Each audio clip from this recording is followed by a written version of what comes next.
أرسل رسوله بالهدى ودين الحق ليظهره على الدين كله ولو كره الكافرون أشهد أن لا إله إلا الله وحده لا شريك له وأشهد أن محمدا عبده ورسوله صلوات الله وسلامه على هذا النبي الكريم وإمام المتقين وقائد الدعاة المجاهدين وعلى آله وأصحابه أجمعين اللهم علمنا ما جهلنا وانفعنا بما علمتنا وجعلنا من المخلصين وصلى الله على سيدنا محمد وعلى آله وبارك وسلم والحمد لله رب العالمين أما بعد. Terlebih dahulu marilah sama-sama kita menyatakan setinggi-tinggi kesyukuran kehadrat Allah Subhanahu wa taala kerana dengan limpah kurniaannya kita diberi kesempatan dan peluang pada pagi ini tuan-tuan sempena cuti Nuzulul Quran. Alhamdulillah kita diberi kesempatan untuk mengadakan satu daurah, satu tajuk yang sangat penting dalam kehidupan kita, iaitu untuk kita mengenal pasti jenis orang yang haram berkahwin dengan kita, ataupun dalam bahasa istilah kita panggil mahram. Kenapa? Kerana dia ada kesan ataupun dia ada hukum yang besar dalam kehidupan kita, iaitu dia melibatkan 3 hukum penting. Kenapa kita nak kenal, kenapa kita nak tahu mahram ataupun orang yang haram berkahwin dengan kita? Kerana dia melibatkan 3 hukum dasar di dalam sistem peraturan agama kita. Hukum yang pertama ialah hukum sentuhan yang membatalkan wuduk. Hukum yang kedua sentuhan yang haram. InsyaAllah hari ini kita akan tahu siapa yang boleh bersalam dan siapa yang haram kita bersalam. Yang ketiganya, hukum yang ketiga melibatkan etika menutup aurah. Siapa yang boleh kita tengok aurah dan siapa yang wajib tutup aurah di hadapan kita. InsyaAllah 3 hukum ini terjawab hari ini apabila kita tahu siapa orang yang haram berkahwin dengan kita, ataupun di dalam bahasa istilah munakahat dia panggil mahram. Kita akan belajar 18 jenis sahaja pada pagi ini, atau 18 jenis mahram yang kita nak tahu supaya kita tahu 3 hukum dasar tersebut. Baik, tuan-puan dia bekalkan nota, tuan-puan ada 27 muka surat nota kita, walaupun dia agak lari dari segi susunan tadi. Susunan tu tak apa, dia semua ada dalam ni, cuma dia dari segi susunan di belakang tu dia lari. Di belakang muka surat 24 tuan-puan, muka surat 24 itu kajian kes isu mahram dan ajnabi. Kedua istilah yang kita akan belajar pada pagi ini. Ada 18 jenis ataupun 18 soalan di situ, 18 kes. Dalam kita ni ada 15 saja. Okey, dalam nota kita ada 15 saja. 15 kes ini ataupun kajian kes ini kita boleh ataupun kita akan tahu selepas daripada settle kita punya perbincangan hari ni. Maknanya kalau kita boleh tahu 15 kes itu, kita dah tak perlu daurah lah. Soalan pertama sampai soalan 15 boleh baca dulu sebelum kita bincang. Soalan 1 tu, apakah status anak saudara suami kamu atau anak saudara isteri kamu? Itu kita nak tahu status dia mahram ataupun ajnabi. Baik, itu kita akan bincang setelah settle daurah nanti kita akan tahu kesemuanya 15 kes itu. Baik, kita teruskan tuan-puan. Kita teruskan surat yang pertama, iaitu pendahuluan. Page yang pertama itu pendahuluan. Qala al-musannif rahimahullah subhanahu wa ta'ala,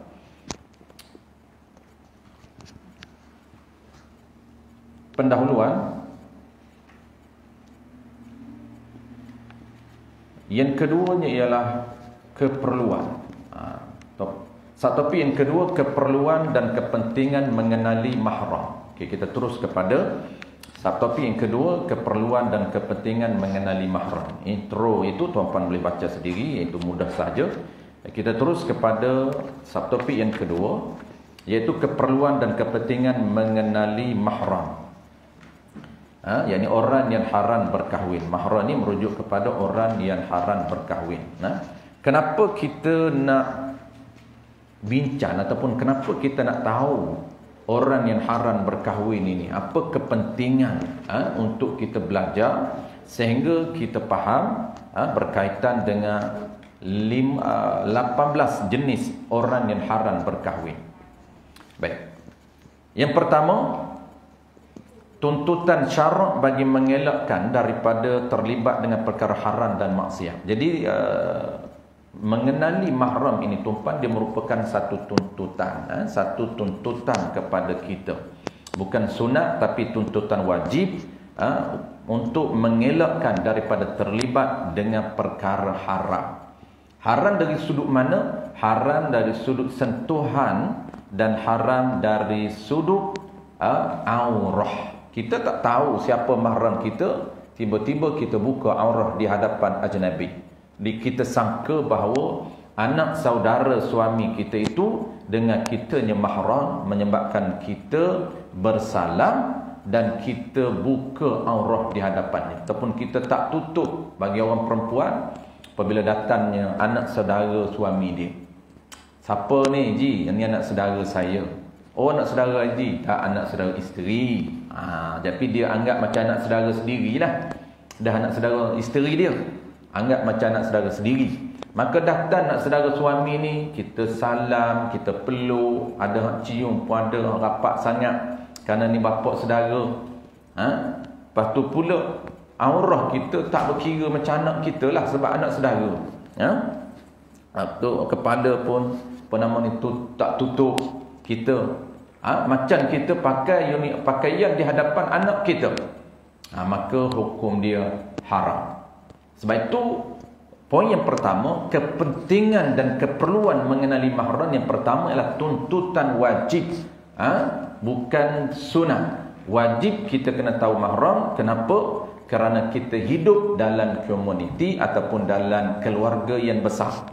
Melainkan dia tak hidup dalam keluarga, dia hidup seorang diri, tak wajib belajar. Apabila kita berkahwin, tuan-tuan, kita hidup dengan keluarga yang besar, wajib dia tahu, bukan sunat. Kenapa wajib tahu? Untuk bagi, ini ialah wajib, bagi mengelakkan daripada terlibat dengan perkara haram dan maksiat.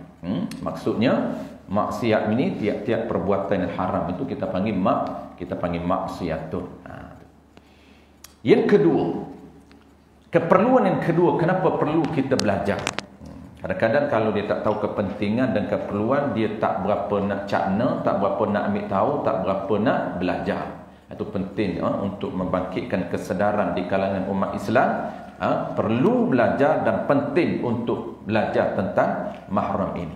Yang kedua ialah mengenali mahram adalah wajib kerana melibatkan beberapa aspek hukum utama. Berapa? Ada 3 hukum yang kita sebut awal tadi. Kenapa wajib kita belajar? Kerana melibatkan 3 hukum dasar. 2.1 hukum berkahwin. Ini mudah saja. Haram berkahwin dengan golongan mahram. Kalau dia tu mahram kita, maka haram berkahwin. Mahram ini orang yang haram berkahwin. Kalau dia sepupu, bukan mahram, maka boleh berkahwin. Sebab tu dengan sepupu dia ajnabi, walaupun anak saudara suami itu bapak kita.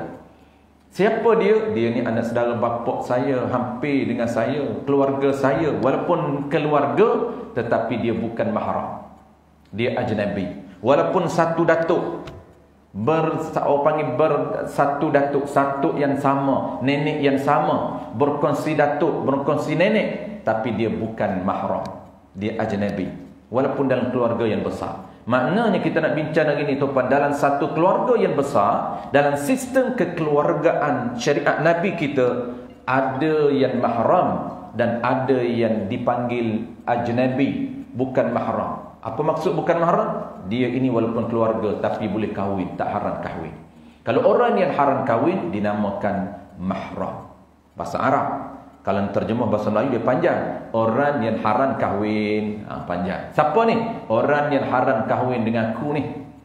Maka ringkas jadi mahram. Ajnabi ni orang asing. Maksud orang asing ni orang boleh berkahwin. Dia ajnabi ada dua terma. Di dalam bahasa Arab komunikasi, ajnabi ni adalah foreigner. Orang foreigner tu panggil ajnabi. Macam kita kalau pergi di Arab, kita ni dianggap ajnabi, orang Melayu. Kalau orang Arab datang ke sini, kita kata orang Arab ni adalah ajnabi, foreigner. Orang asing. Pendatang asing lah. Kita pergi negara orang, kita pendatang. Duk sedap duk hantar kat Bangla. Cuba kita pergi kat orang lain. Sama juga. Oh, Melayu. Kita kat sini, tak apa, Bangla. Pergi dekat negara Arab, orang kata, Melayu. Sini, Bangla datang. Siapa tu? Bangla. Boleh guna istilah ajnabi tu? Ya. Ajnabi. Itu dari sudut bahasa. Maka dari sudut syarak, terma syarak, syarak ini apabila sebut ajnabi, dia tidak merujuk kepada orang asing. Dia merujuk kepada orang yang harus berkahwin. Itu dipanggil terma dalam muamalat, munakahat. Ajnabi. Jadi kita akan bincang dua istilah saja hari ini. Pertama, istilah mahram, orang yang haram kahwin. Yang keduanya ajnabi, orang yang harus berkahwin. Siapa sepupu? Sepupu adalah ajnabi. Sepupu adalah orang yang boleh berkahwin. Cuma dalam mazhab kita Syafi'i, sepupu ini boleh berkahwin tapi tidak digalakkan. Maksudnya makruh, tidak digalakkan. Tapi dah berkenan, kahwin jugalah. Kita bukan pasal hukum sangat. Bukan berkenan dengan tak je. Kenapa tak berkahwin dengan sepupu? Tak berkenan lah. Kenapa berkahwin dengan sepupu? Berkenan macam mana? Kita kira berkenan dengan tak berkenan kan. Rasa berkenan di hati, belasah, bedal, hantam je. Sebab apa dia makruh di sisi mazhab kita? Kerana hampir dengan dipanggil hampir dengan keturunan. Apabila hampir keturunan, dia punya kesan dia, kata ulama, dia menyebabkan dari sudut orang panggil genius tak genius itu, dia mempengaruhi tahap IQ anak kita. Itu dari sudut rahsia sajalah. Tapi sah kahwin. Lepas tu orang dulu ramai kahwin dengan sepupu, dia sebab nak menjaga keakraban. Baik, ada pun dua ke atas, dua pupu, tiga pupu, itu tidak makruh. Tak makruh. Yang kedua, hukum yang kedua, dia panggil aspek hukum yang kedua, dia panggil dasar hukum yang kedua. Dia ada 4 semua. Yang kedua adalah hukum sentuhan orang yang membatalkan wuduk. Kenapa kita nak tahu 18 jenis orang yang haram berkahwin? Kita nak fokus 18 sahaja, asas dia bukan 18, detailnya 50 lebih, tapi kita nak fokus 18. Jadi boleh jadi 50 lebih tu dia pecah daripada 18. Kita just tahu 18 dah okey dah.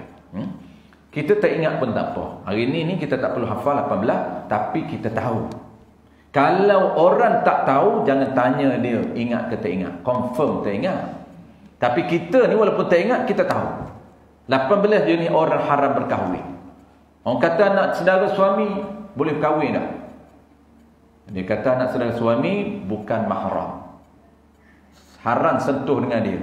Sentuh yang batal wudu. Kenapa? Boleh berkahwin dengan anak saudara suami. Cuma suami duk ada, tak boleh kahwin lagi lah. Dia tak boleh himpun di antara anak saudara dia dalam satu akad dengan mak saudara. Macam kita, isteri kita, dia ada anak saudara dia. Anak saudara isteri kita dengan kita bukan mahram. Sentuh batal wudu, sentuh yang haram, aurah dia seluruh badan. Boleh kahwin tak? Boleh kahwin, cuma haram sementara. Ini kita akan bincang akan datang. Haram sementara. Sementara apa? Sementara isteri duk ada lagi. Yang kata isteri mati, isteri duk ada lagi, tak boleh kahwin dengan anak saudara dia. Itu dia panggil, kita akan belajar formula. Kita nak kena tahu orang yang haram himpun dalam satu akad. Ini baik. Yang ketiga, hukum yang ketiga,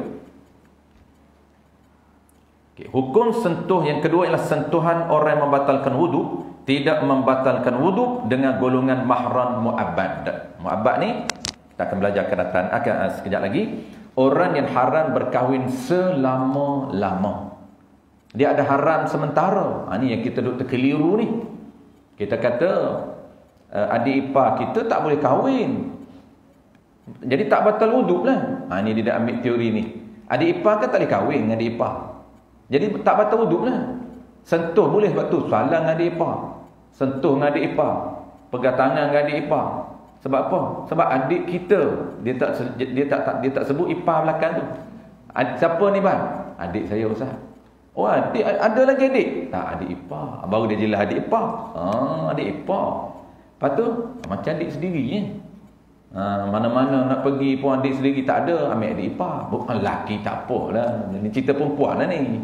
Kalau ni sebuah kita, cerita perempuan lah. Dia cerita lelaki tak ada masalah apa lah. Nanti Hairi kata, lelaki tak boleh Ustaz. Jangan duk kira lelaki. Lelaki tidur sekali pun tak apa. Jangan duk cerita lelaki ni. Lelaki tak ada ipar boleh tidur sekali. Tidur sekali dengan Baroy kalau isteri dia bagi. Apa nak kisahnya? Tidur sekali. Bukan gay. Tak haram tidur sekali. Melainkan fitnah. Fitnah tak boleh. Istilah dalam muamalah kena tahu. Fitnah. Saya tak boleh duduk dengan dekat Baroy. Dia lain macam. Tu fitnah. Lain macam dia jadi. Tak tahu pasal apa Baroy ni. Magnet lain. Itu haram. Walaupun laki sama laki. Kenapa? Kerana menimbulkan fitnah. Sebab tu orang tanya, Ustaz, kalau dengan pondang boleh salam tak? Saya kata kenapa tak boleh? Sebab dia lelaki. Tak macam perempuan sebiji. Walaupun sebiji ataupun 2 biji macam perempuan, tetap dia lelaki. Boleh sentuh dengan dia, boleh berpeluk dengan dia, pegang tangan pun tak apa. Tapi ingat, sekiranya ada fitnah, haram. Fitnah macam mana? Salam dengan dia, kita lain macam, magnet dia tarik. Tengok dia pun cair kita, bergegar serba ni. Tak boleh, haram. Haram tu sekira ada qaid. Di sini kita akan belajar, akan datang sini akan timbul ada hukum yang haram semata-mata, tidak ada qaid apapun. Yang kedua, haram sekiranya ada qaid. Maknanya haram sekira ada fitnah. Macam tengok kat perempuan, walaupun tengok tak ada apa, haram. Semata-mata melihat perempuan, haram walaupun tak ada apa. Dia kata tak apa Ustaz, dia tak tutup aurah, dia pakai baju singlet, pakai seluar pendek, tapi saya tengok kat dia tak ada apa pun. Saya tengok kat perempuan ni, saya tengok sepupu saya tuan Ustaz membesar sekali, main sekali, sekolah sekali, classmate, tidur pun sekali, sampai ketua sekali. Saya tak rasa apa. Walaupun dia pakai baju singlet aja pergi rumah dia. Umur macam kita lah, umur 40 orang singlet lagi. Perempuan dia ni, tak ada apa pun, haram walaupun tak rasa apa. Macam kita tengok negro, ada rasa apa tengok negro mak pakai underwear tu? Tak ada rasa apa. Macam tengok pokok kayu lah. Tapi haram. Semata-mata tengok perempuan, aurah dia tu haram walaupun tak rasa apa. Ini jangan duk kata dan jangan duk tersilap dengan. Yang kedua, hukum yang kedua, haram sekiranya timbul fitnah.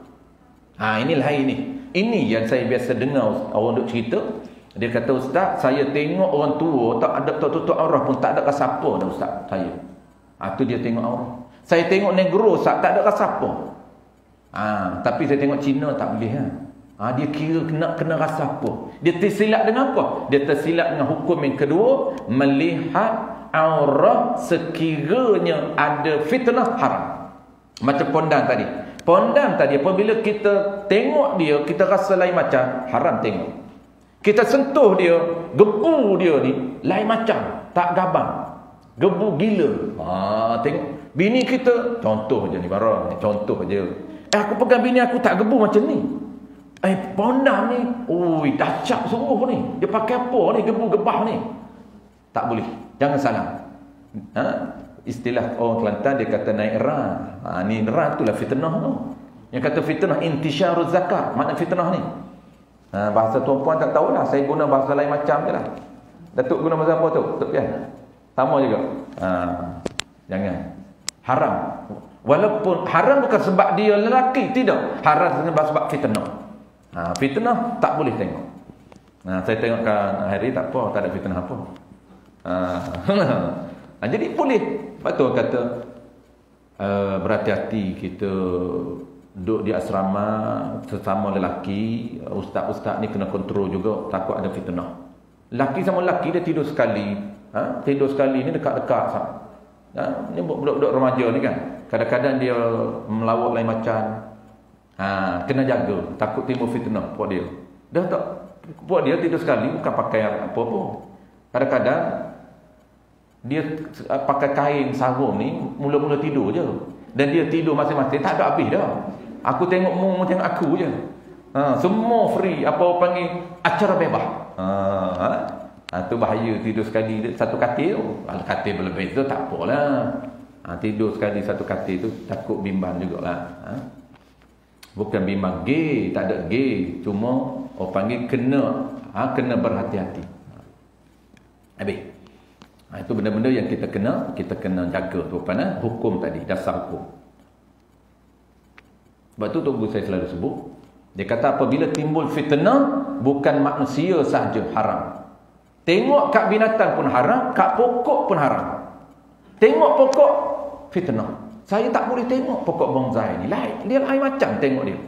Ni syok waya syok. Haram dia tengok pokok kayu. Ada yang jadi macam tu.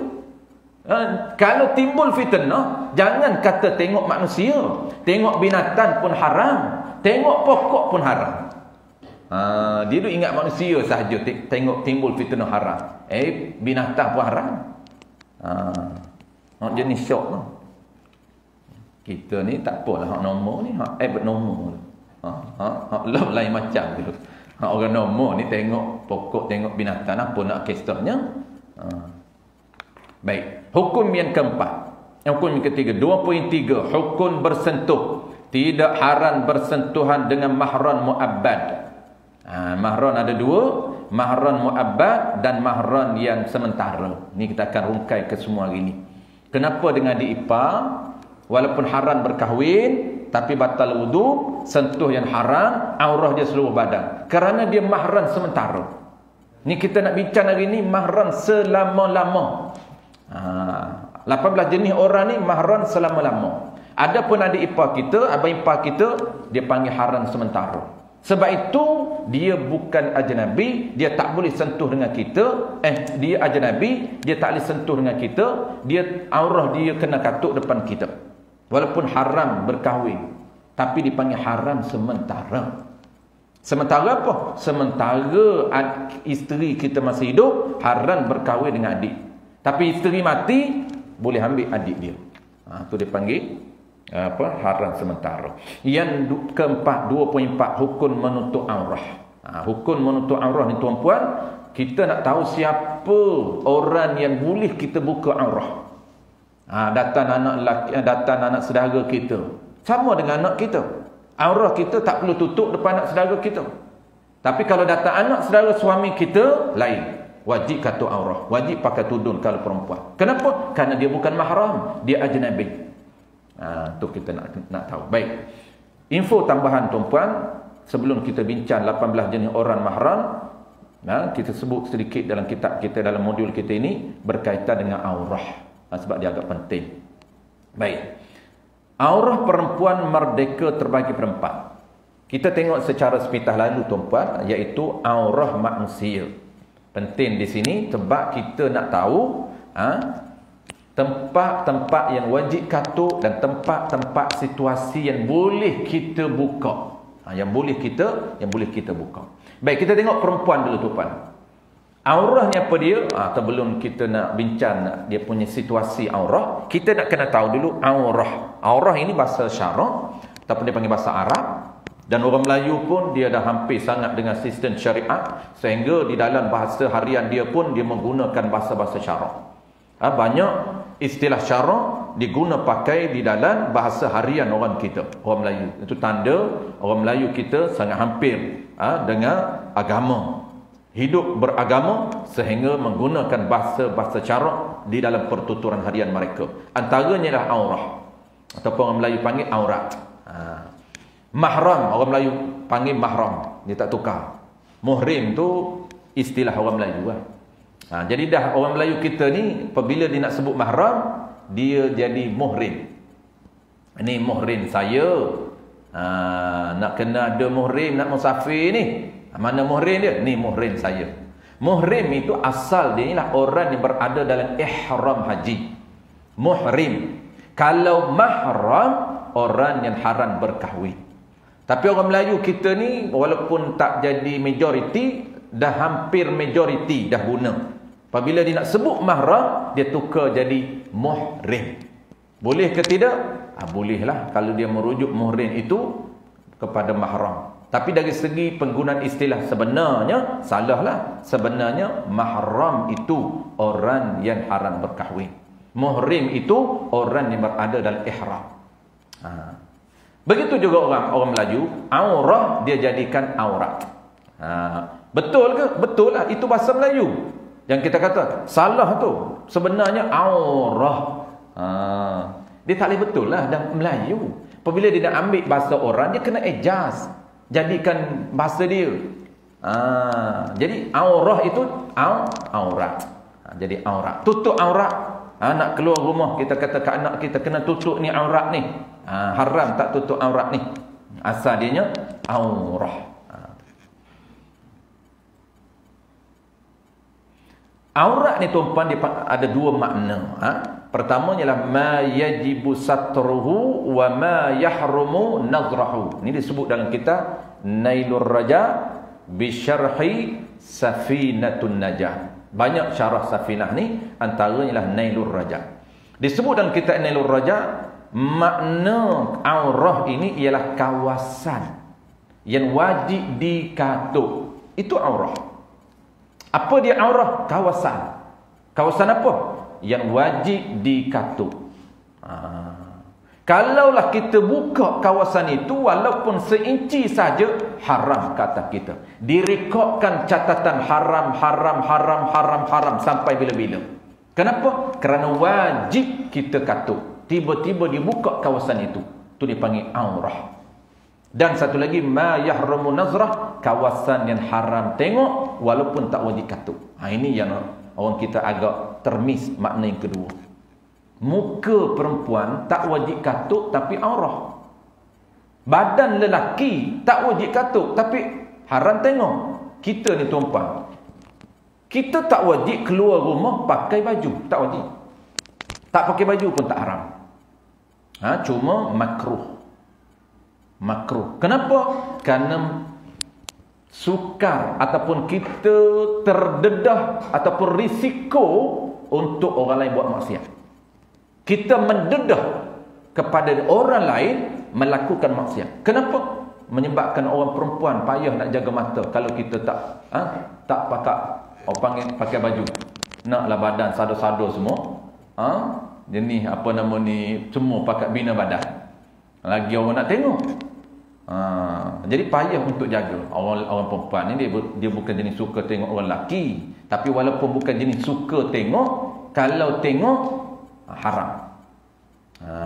Dia hak suka tengok orang suka tengoknya orang lelaki. Dia tabiat dia panggil, secara nature. Kebiasaannya orang perempuan ni dia tak selera sangat tengok lelaki ni. Tapi lelaki lain.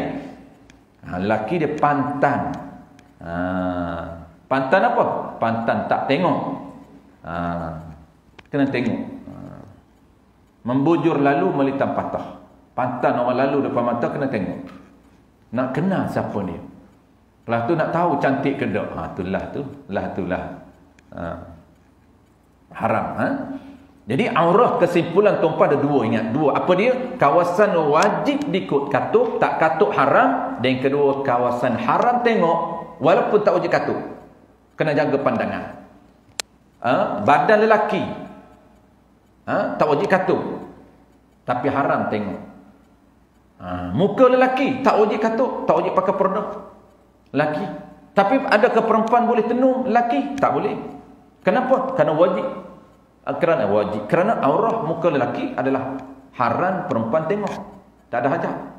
Begitu juga perempuan. Muka perempuan haram kita tengok tanpa hajat. Tangan perempuan tak wajib katuk. Haram kita tengok tanpa hajat. Tangan dan muka bagi perempuan tak wajib katuk. Tetapi kalaulah selain daripada muka dan tangan, kaki wajib katuk. Nak katuk pakai apa tak menjadi isu. Pakai stocking ke, pakai kain buruk ke, nak pakai plastik ke, tak wajib. Tak menjadi isu. Pakai apa pun, janji katuk. Itu aurah. Baik, kita nak tengok pembahagian aurah lelaki dan perempuan. Aurah perempuan terbahagi kepada 4. Apa maksud 4? 4 kawasan yang wajib kita kena tahu. Wajib katuk mengikut situasi. Stocking wajib pakai. Situasi-situasi tertentu. Mana dia? Yang pertama, ini dipanggil etika menutup aurah ataupun dipanggil uniform kita. Kita kena tahu.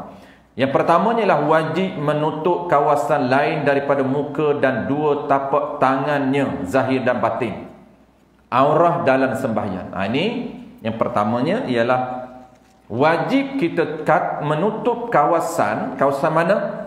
Seluruh badan, melainkan yang boleh buka muka dan tapak tangan, zahir dan batin. Bila situasi berada dalam sembahyang. Ini kita dah tahu. Sembahyang ni dibenarkan kita buka muka dan tangan sahaja. Kena tahulah muka ini kita akan bincang dalam kitab fiqh. Yang kedua, aurah sekalian badan. Kawasan yang wajib dikatuk sekalian badan. Melainkan mazhab kita muka dengan tangan. Kalau mazhab Syafi'i, mazhab lain tuan-puan kena katuk semua. Lepas tu dia pakai purdah. Mazhab lain dah pakai purdah, lepas tu pakai sarung ni, glove. Mazhab Hanafi dengan Maliki, dia pakai glove. Sebab tangan dia pun aurah. Dan muka pun aurah katuk. Muka ni pula tuan-puan, perempuan, mazhab lain, mazhab kita ringan sedikit. Mazhab kita muka tak wajib katuk. Tapi kalau mazhab lain, seluruh kawasan wanita itu, seluruh badan wanita aurah. Mazhab Hanafi dengan Maliki, dia agak tegak. Mata dia pun aurah. Sebab tu dia orang pakai cover mata ni, dia pakai dengan kain jarang-jarang.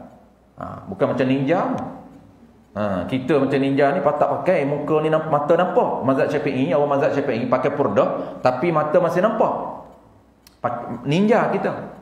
Orang Hanafi dia tak boleh ninja. Dia kena katuk habis. Pakai jari-jari mata pun. Ketat dia.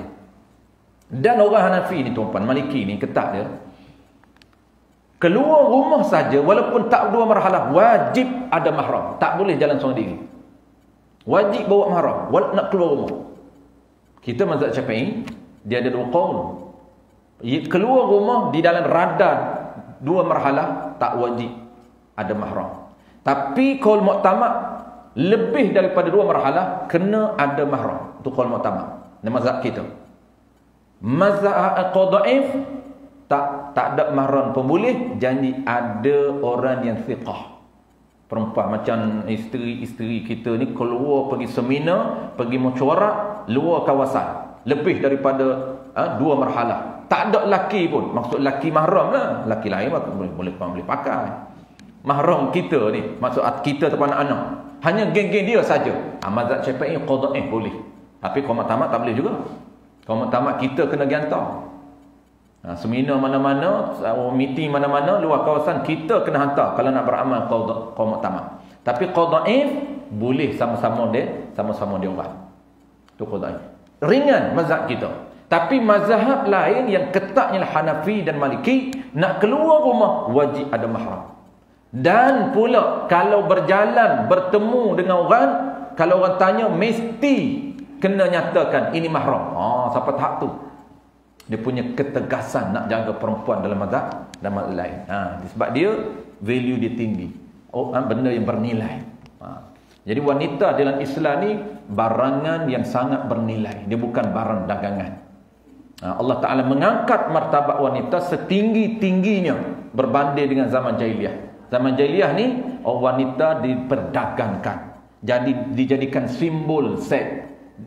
Dan dijadikan bahan dagangan, dikomersialkan, digunakan untuk menarik untuk dijadikan alat untuk komersial.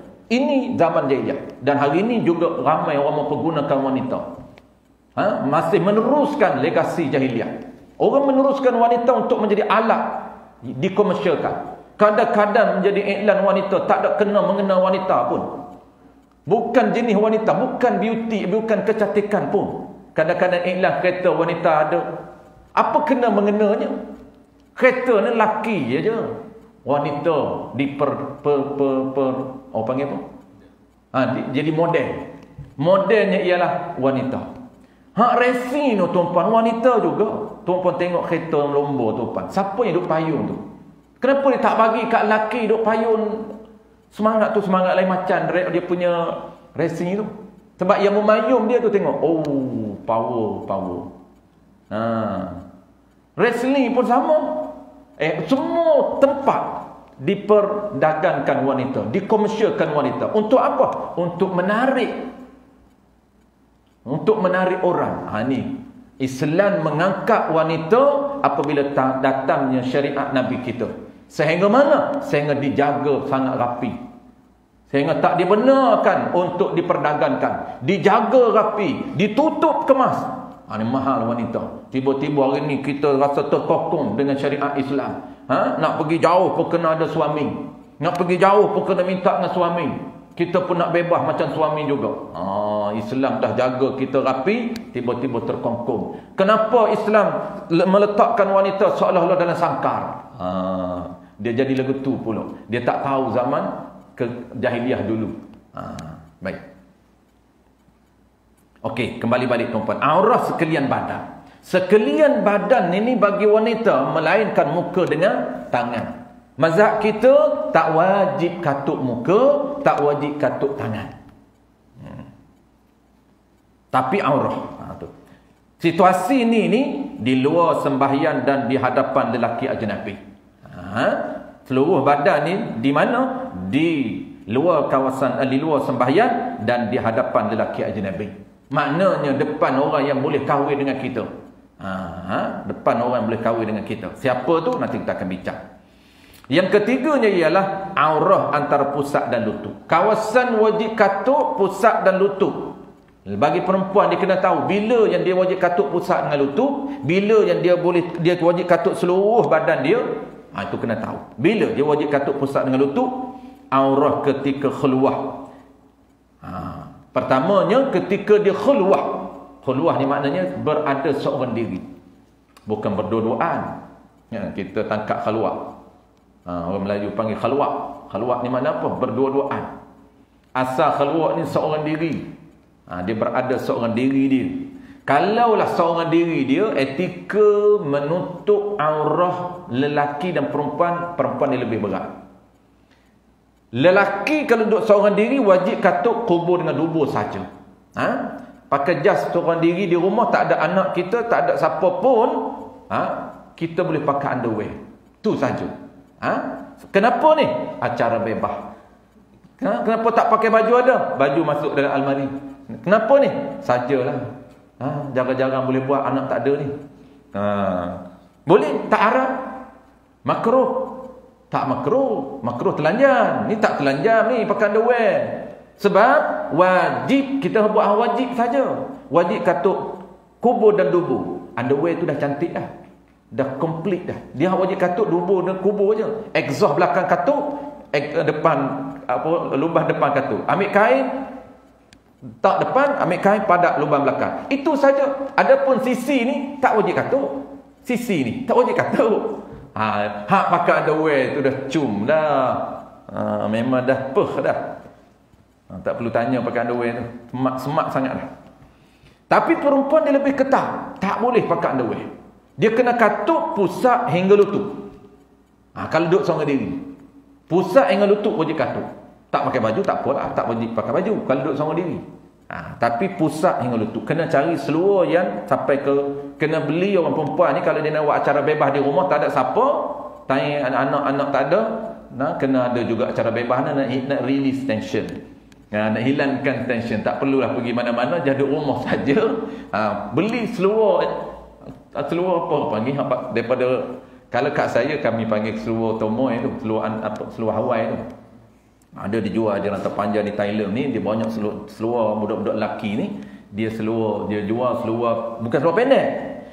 Seluar ni dia boleh parah lutut. Kalau seluar pendek tu tak lulu, tak patut syariah. Seluar ada yang geng tomoy hak syariat ni. Geng tomoy sana ni dia hak ada hak tak Islamik ni, dia pakai macam underwear je. Ni hak lulu patut syarak ni. Geng-geng tok lebay nak tomoy juga. Tok lebay pun dia nak belajar apa panggil tomoy juga. Maka dia pakai seluar, dia tak nak pakai seluar track, dia tak boleh, tak sedap. Tak sedap menyepak ni. Pakai seluar ala Hawaii itulah. Jadi pusat dia cover dan yang keduanya sampai ke lutut lambuh. Yang tu boleh. Orang perempuan kena pakai yang tu. Kalau pakai skirt orang perempuan tu lagi okey lah. Skirt labuh sampai ke bawah. Baju tak pakai, tak payah pakai baju. Ini aurah dia seorang diri. Satu lagi, di hadapan perempuan yang muslimah. Ni situasi dia. Dan yang ketiga, di hadapan lelaki yang mahram. 3 situasi ni dia hanya wajib katuk pusat dengan lutut. Satunya duduk seorang diri, yang keduanya berhadapan dengan mahram dia dengan anak dia, dengan anak isteri anak saudara dia. Mahram ni makna 18 tu. Hanya wajib pusat dengan lutut saja. Dan satu lagi, sesama perempuan muslimat. Kalau geng-geng dia datang nak ziarah, geng-geng datang nak mengetai rumah dia, sama-sama kita buat semua hari ni. Tutup pintu semua. Kita minum teh sama-sama dalam rumah saya dan kita buat acara bebas. Boleh pakai semua pakai seluar Hawaii. Makcik-makcik. Habis. Yang ketiga. Yang keempat, aurah semua kawasan melainkan kawasan anggota zahir ketika bekerja. Yang keempat ni jangan kita bincang tuan. Yang keempat ni, semua tempat wajib katuk melainkan muka, tangan hingga siku. Ini saja dia boleh benarkan. Tangan hingga siku ni, siku tak termasuk. Ini saja dia boleh buka. Ni siku tak termasuk. Dia boleh buka sekat ni. Situasi dia satu je, iaitu di hadapan perempuan kafirah. Kalau perempuan kafir tuan-tuan, dia tak sama dengan perempuan muslimah. Perempuan muslimah, sesama muslimah, dia boleh buka pusat dengan lutut saja dia wajib katuk. Tetapi kalau dia berhadapan dengan perempuan kafir, maka seluruh badan dia kena katuk.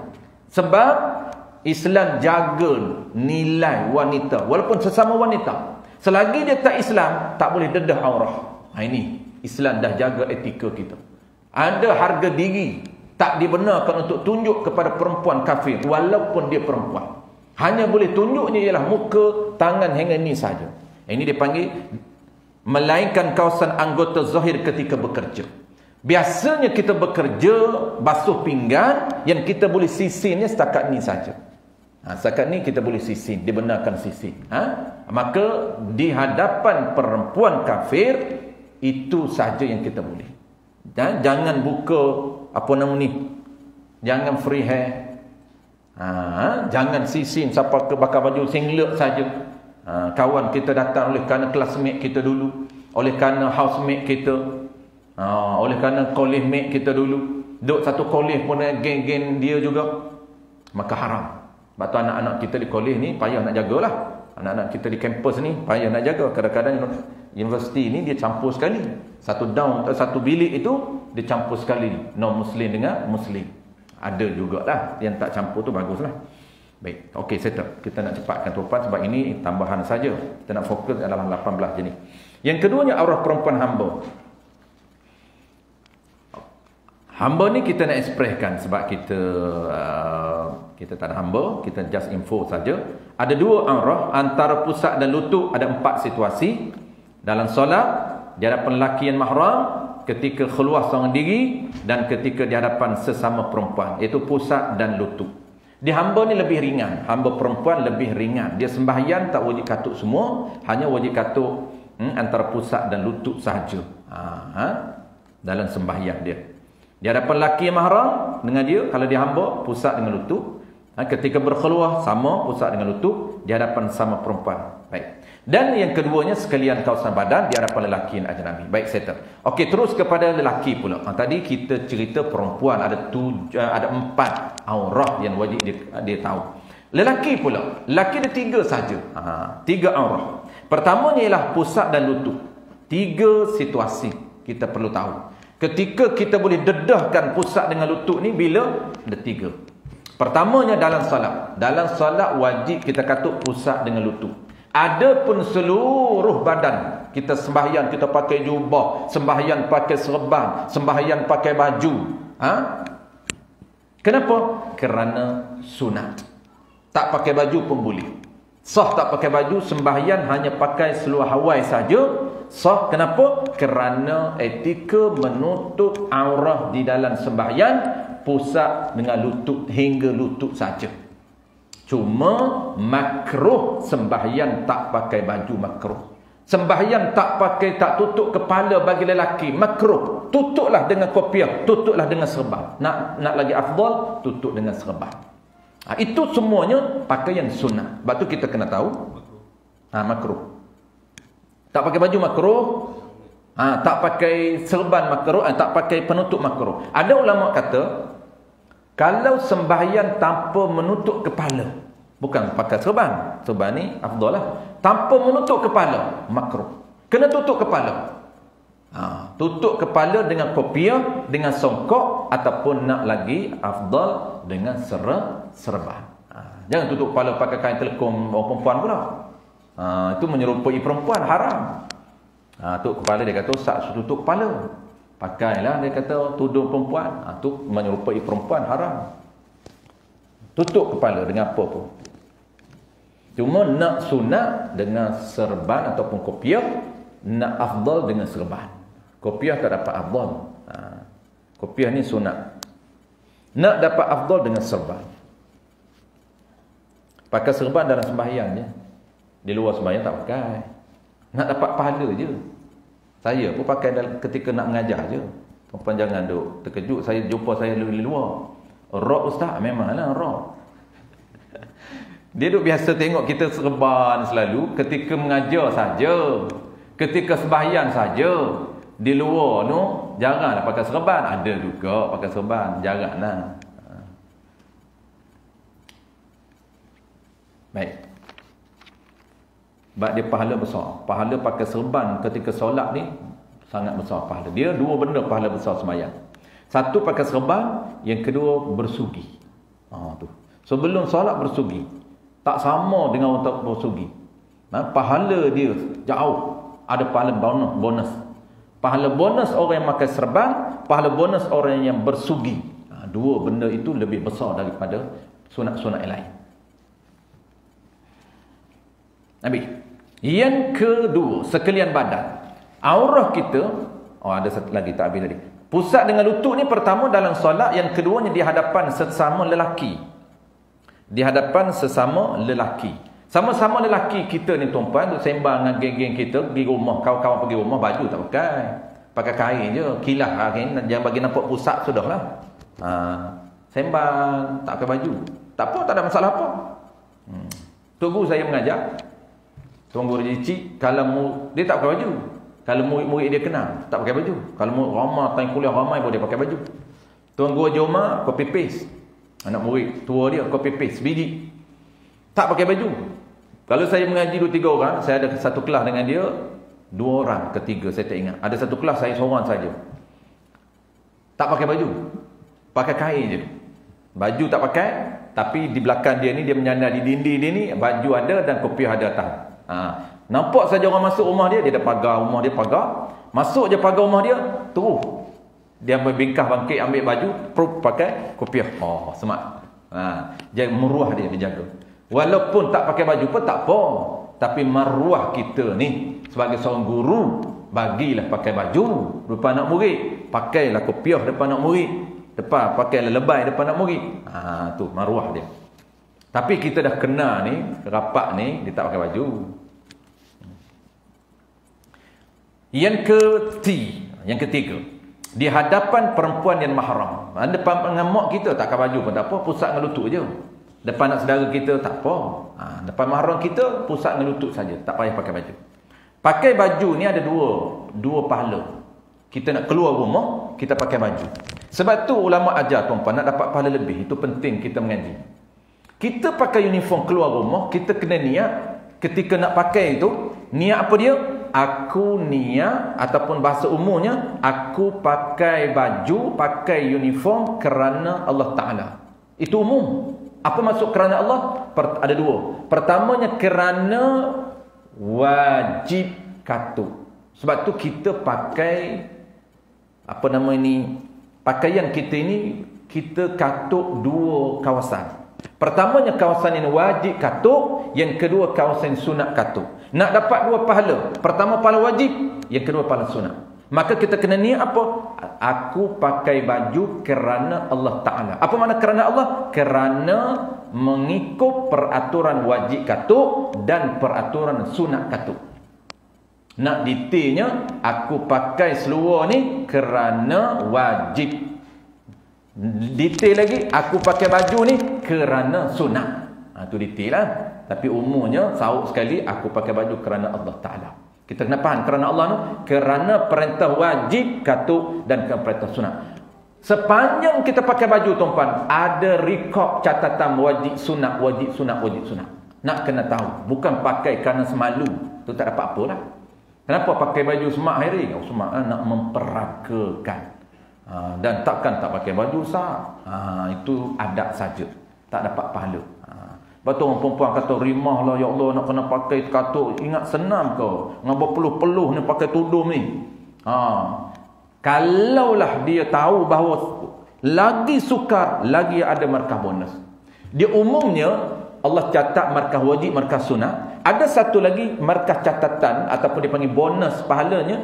Allah bagi kadar nilai itu berdasarkan sukar ataupun tidak dia buat satu benda. Kita nak buat ibadat ni sukar tak? Sukar. Berdasarkan kesukaran dan kepayahan itu, ada markah dan pahala asing. Jangan perempuan tu apa, nak kena tutup semua, nak kena pakai stokin, panah. Ni, duduk dalam berapa jam tu pakai tudung ni. Rambut ni, tak kena udara ni. Ya? Kita pakai kopiah, pakai serban sekejap, dah rasa macam cekam kepala dah.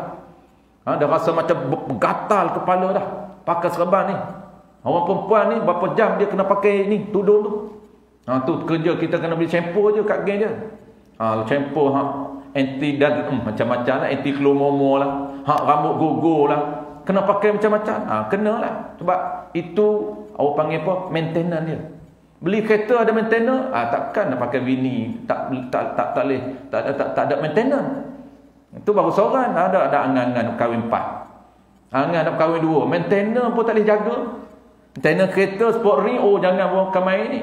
Maintenance perempuan, bini minta shampoo pun dah berkira dah. Shampoo apa? Bulan-bulan, hari. Shampoo seminggu sekali ya. Dia ingat sebulan ni sebotol. Mana ada dah shampoo sebulan sebotol. Seminggu sebotol shampoo, hari-hari dia guna shampoo. Mau tak guna shampoo hari-hari? Ni, bau hapak ni. Tengok air dia kata, betul. Kena sedia duit lah. Maintenance dah nak kahwin sangat. Kalau tak ada duit, jangan kahwin. Jangan kahwin 2. Hegeh nak kahwin 2. Maintenance tak reti jaga.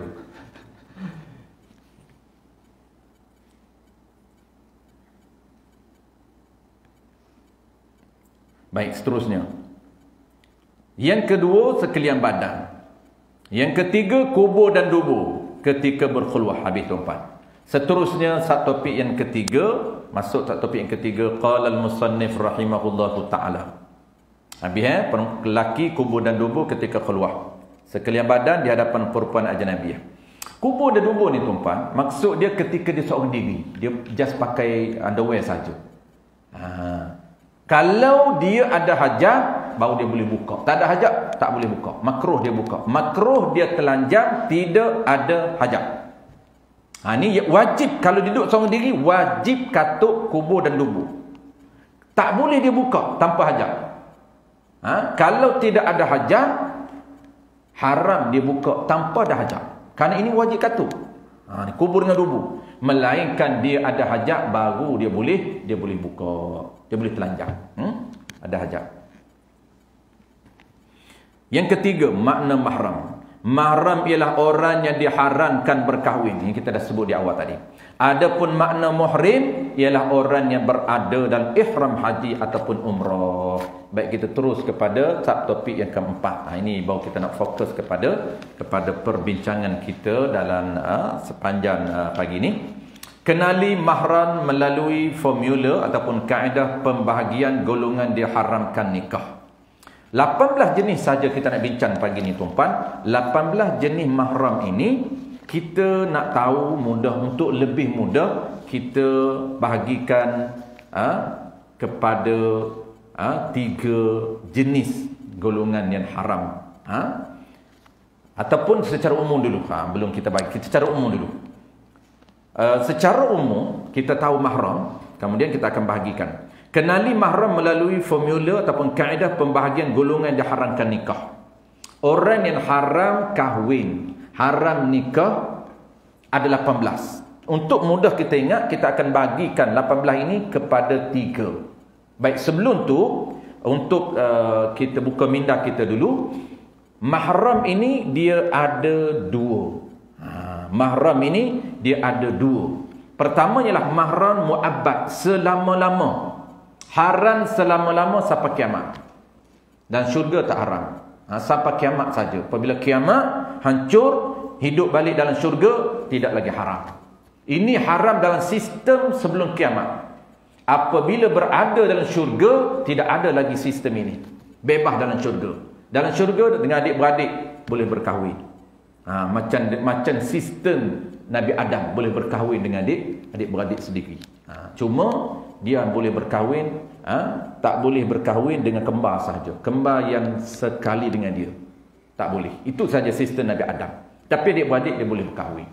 Tapi ada pun sistem yang kita belajar ni ialah sistem Nabi kita, dia tak boleh berkahwin dalam dunia sahaja. Itu dia panggil haram selama-lama. Yang keduanya ialah haram muaqqat, haram sementara. Apa maksud sementara? Bukan sementara dalam dunia, sementara dalam akad. Ini kita akan belajar.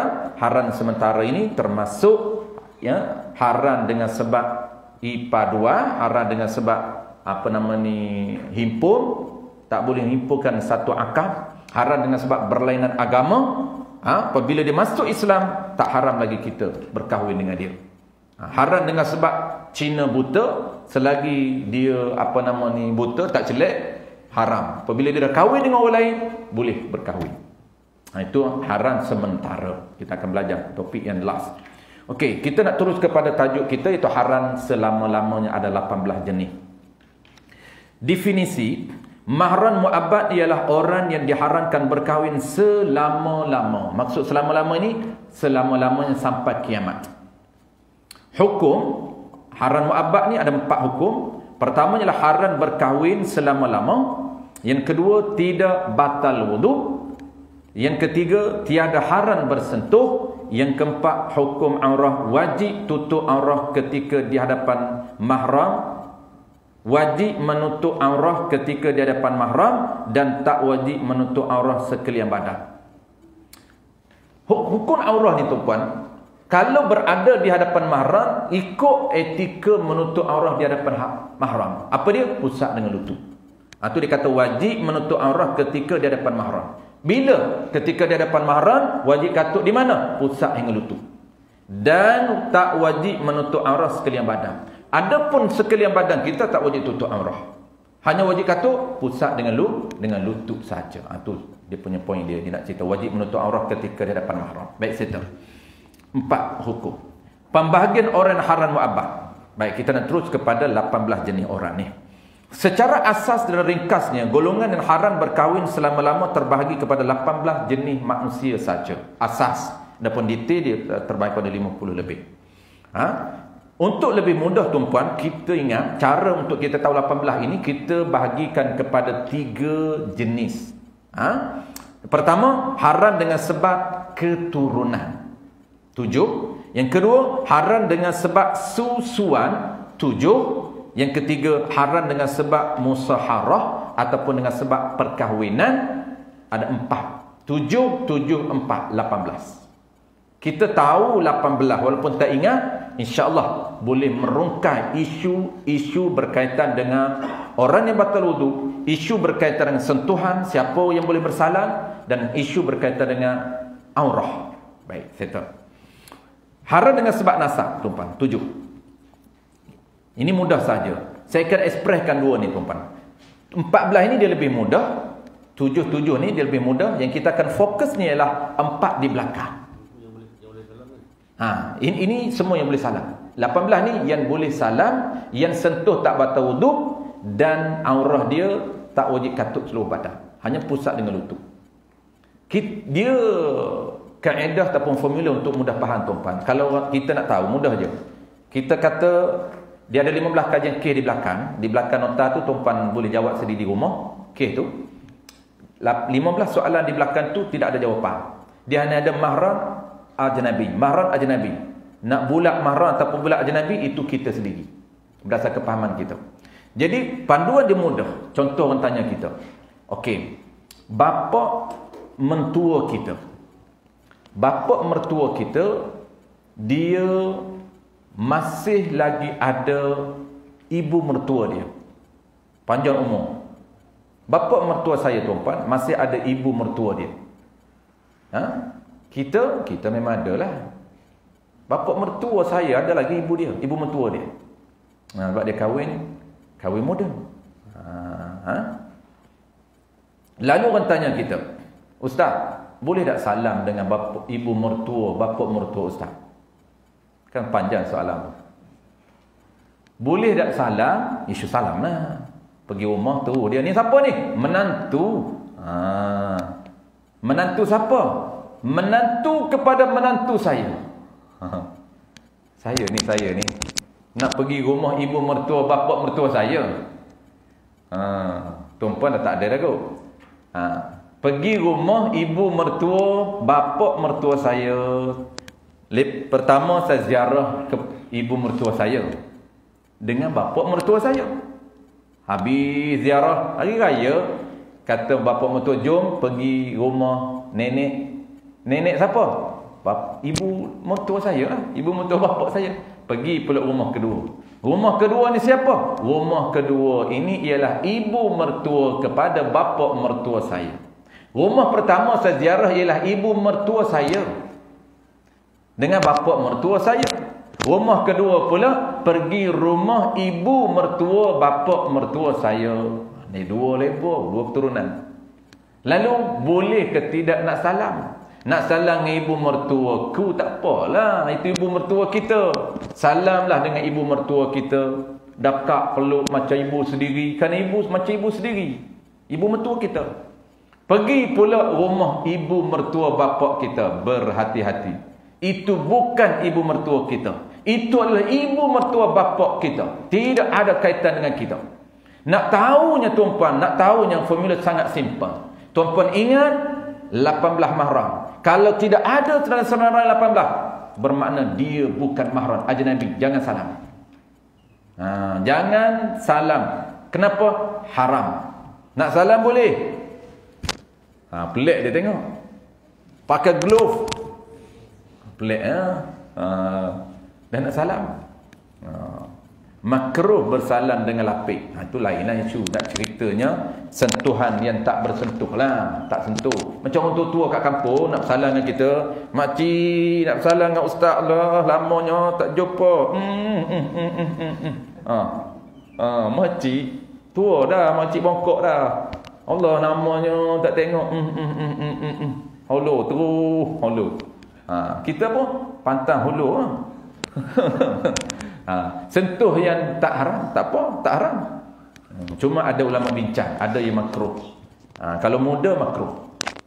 Muda, kalau pakat semua boleh. Hak muda-mudi tu main abang nak salah ni. Main. Tadi makcik, ni abang ni. Lama tak jumpa, tak tengok adik meh. Itu ada ulama kata haram juga.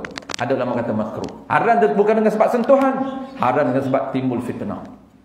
Kok nak salah sekejap jadi lama pula. Salam hari lama. Oh, apa khabar? Lama duduk salam. Oh, apa khabar? Lama tak jumpa. Duduk kat mana? Tarik dulu tangan tu, bau seban. Itu muda, tak perasan pun duk sembang pun. Tangan tak tarik lagi rupanya. Tu bahaya sembang dengan muda. Tu dia jadi makruh ataupun haram. Haram bukan sentuh, haram fitnah. Baik. Mudah tuan-tuan, saya ulang sekali lagi, kenapa kita nak bincang 18? Sebab formula untuk kita jawab orang yang boleh sentuh tak sentuh, ini dia. Kena tahu, ada tak senarai ibu mertua, bapa mertua kita dah ada 18? Tidak ada. Maknanya ibu mertua kepada bapa mertua kita, tuan-tuan, dia tidak termasuk mahram kita, ajnabi, tak boleh salah. Tak boleh sentuh, sentuh haram, batal wuduk dan aurah dia sama. Sebab hubungan dia dengan bapa mertua kita bukan hubungan dengan kita. Dengan kita tidak ada hubungan apapun. Maka kita nak tengok tuan-tuan, formula hari ni 18 ini kita pecah kepada 3 jenis hubungan. Pertamanya adalah hubungan keturunan. 7 jenis orang yang ada hubungan keturunan kita. Yang kedua, 7 jenis orang ada hubungan susuan dengan kita. Dan yang keempatnya ialah musaharah. Yang ketiga, pertama hubungan keturunan, yang kedua hubungan susuan, yang ketiganya hubungan dengan sebab perkahwinan. Kita kahwin dengan isteri bapa mertua kita. Apa hubungan dengan bapa mertua kita dan ibu mertua kita? Kerana kita ambil anaknya menjadi isteri kita. Dengan sebab ambilan ini, maka ada hubungan dengan dia. Hubungan dengan sebab ambil. Hubungan diikat oleh perkahwinan. Ambil anak jadi isteri, menyebabkan bapa mertua dan ibu mertua itu haram selama-lama. Sedangkan bapa ibu mertua kepada bapa mertua kita tidak ada hubungan dengan kita. Hubungan apa? Perkahwinan? Tidak, kita tak berkahwin dengan anak dia. Yang kita berkahwin dengan anak bapa mertua kita. Itu dia. Orang tanya.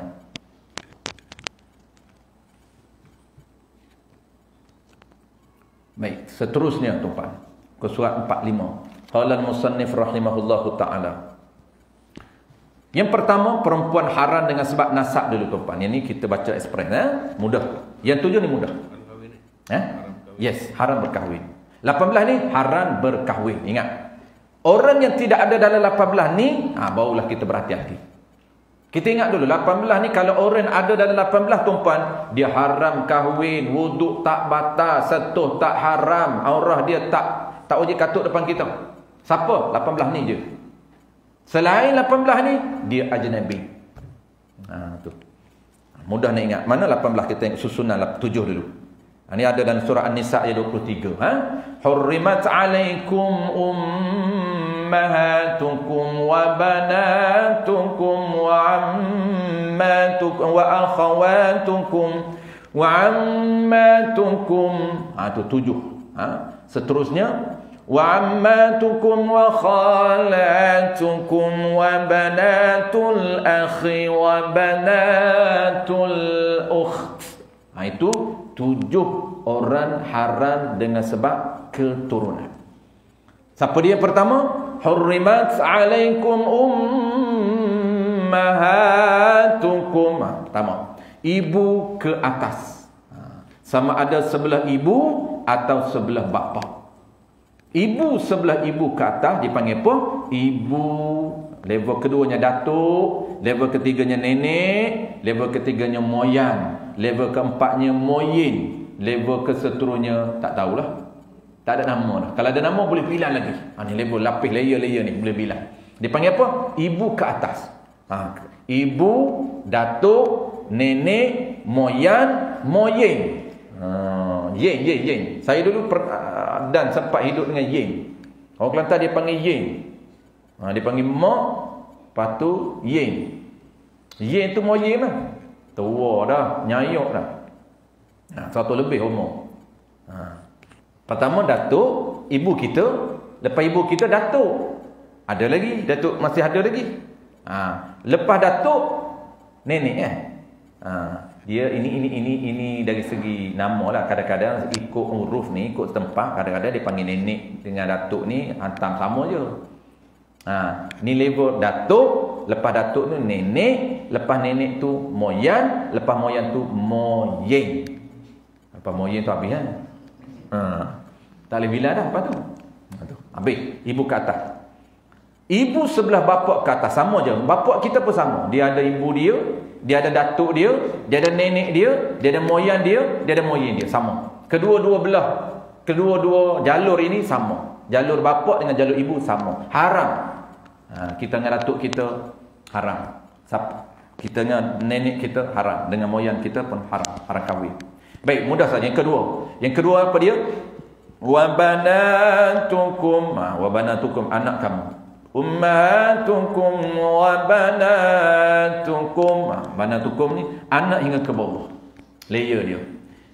Maksud ke bawah ni apa dia tu? Selagi kita boleh bilang haram sampailah ke berapa generasi pun. Pertama anak, yang kedua cucu, yang ketiganya ialah cicip, yang keempatnya ialah ciok, yang kelima ialah piok. Apa tu? Lepas piok tak tahulah, piek. Habis ya, kiok. Kiok tu mampu. Kiok tu mampu, orang Kelantan kata mampu kiok. Baik, anak, cucu, cicit, ciok, piok, habis. Habis kat tu. Tapi boleh bilang lagi? Bilang. Kalau boleh. Habis. Sakat boleh bilang. Dia haram ke bawah. Itu dipanggil debt kedalaman.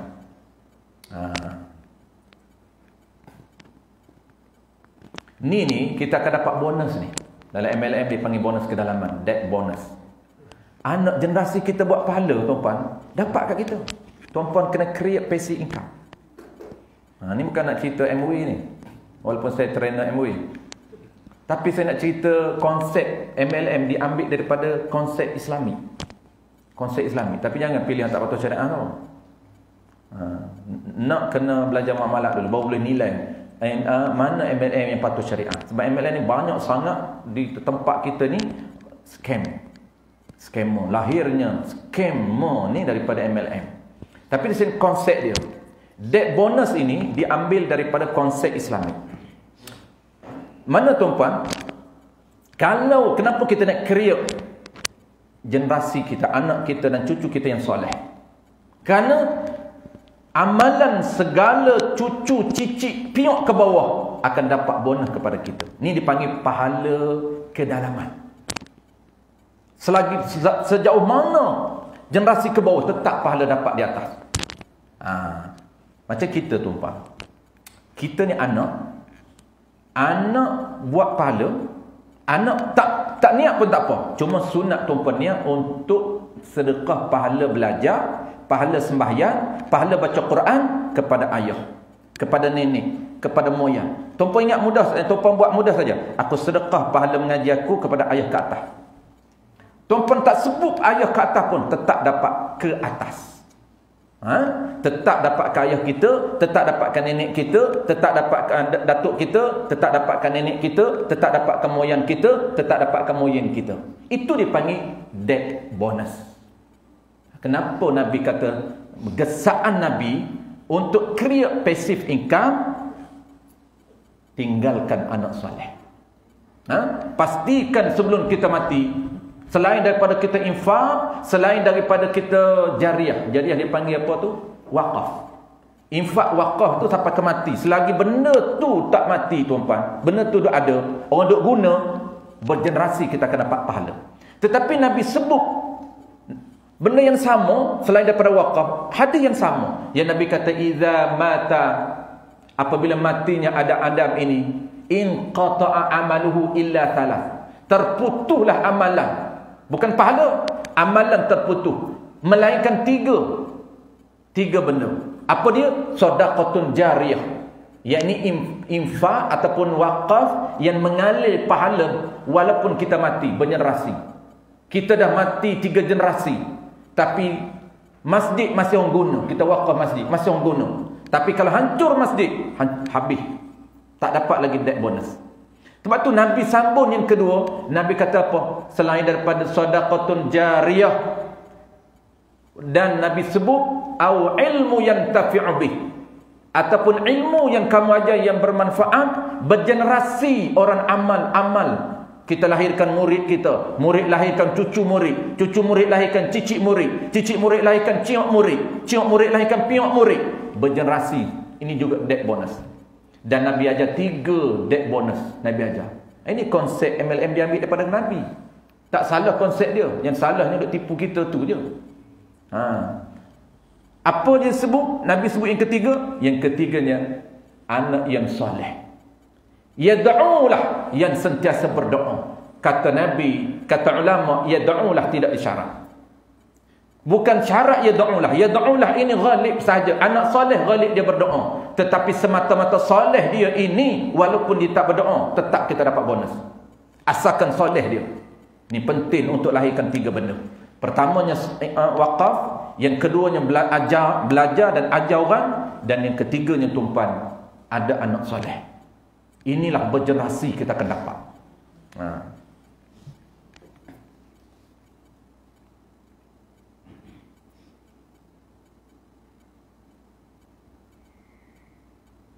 Qala al-musannif rahimahullahu ta'ala. Yang ketiga. Habis mudah. Yang ketiga apa? Wa akhawatukum hurrimat alaikum ummahatukum wa banatukum wa akhawatukum. Yang ketiga akhawat. Apa dia? Adik-beradik sama ada seibu sebapa atau sebapa atau seibu. Mudah ingat adik-beradik. Seibu sebapa, sebapa seibu. Mudah ni ingat. Seibu sebapa, sepok semua. Seibu sebapa, semua sepok, sepok semua. Tu mudah ingat kan. Tu. Seibu sebapa, seibu sebapa, sebapa seibu. Tu detail. Ringkas laginya ialah sepok semua. Sepok semua, semua sepok. Semuk dia kata. Sepok semua. Tu. Jangan menyemuk saudara. Yang keempat, habis anak saudara pula.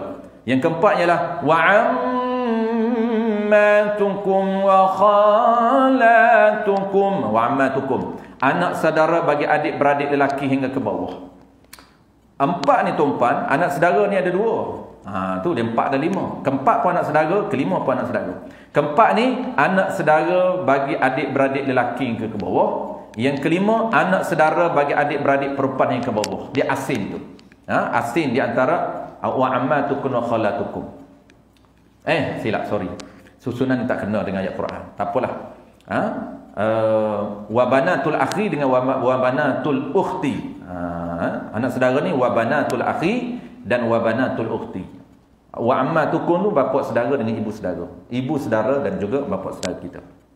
Baik, tak apa kita ikut modul ini, susun dalam kitab ni. Anak saudara ni tumpan dari 2 jalur. Pertama ialah anak saudara bagi anak adik-beradik lelaki kita. Dan yang kelimanya anak saudara kita bagi adik-beradik kita yang perempuan. Adik-beradik kita perempuan ada anak dia, anak saudara kita juga. Adik kita yang lelaki ada anak dia, anak saudara kita juga. Sama ke bawah. Jadi cara ke bawah macam mana? Anak saudara kita bagi adik-beradik lelaki, cucu saudara bagi adik-beradik lelaki, cicit saudara bagi adik-beradik lelaki, cicit-ciok saudara bagi adik-beradik lelaki, piak saudara bagi adik-beradik lelaki. Tu dan bubuh di belakang. Ni cucu saudara saya, ni cicit saudara saya. Tu cuma kita tak sempatlah. Kita ni ada cucu dah lagi? Tak ada lagi. Orang yang dah ada tu, ada cucu dah? Ada. Cicit belum lagi. Biasanya mati dulu baru ada cicit. Jadi bila ni setakat ada je lah, mudahnya kan. Tak sempat dah zaman cicit ni. Umur muda, mati muda tu Pak. Mati muda. Sebab kita ni mati muda dan kahwin pun dah lewat. Tu yang tak sempat dengan cicit tu. Umur 50. Anak sulung baru umur 18. Anak sulung baru nak menikah umur 30. Nak cicit macam mana? Cucu pun belum tentu dapat lagi. Kita umur 50 dah. Contohlah. Orang dulu tak apa. Orang dulu 9 tahun dia kahwin dah. Orang dulu. Mak saya umur 12 tahun kahwin. Ayah saya menikah umur 18. Kita 18 duk beringuh lagi. Duk 18 duk main game lagi. Nak menikah macam mana? Orang dulu, ayah saya dia kata aku mengaji pondok. Oh dulu tak ada sekolah mana, sekolah pondok aja. Pondok. Dia kata lepas mengaji pondok tu dia kata keluar pondok tegang nak mengaji, dia kata nikah. Lepas menikah buat kerja apa? Kerja buat padi. Buat padi dengan motong getah. Lepas tu malam pergi mengaji. Malam pergilah bola, malam pergi mengaji pondok. Oh dulu tak ada sekolah agama lagi. Masa tu pondok je.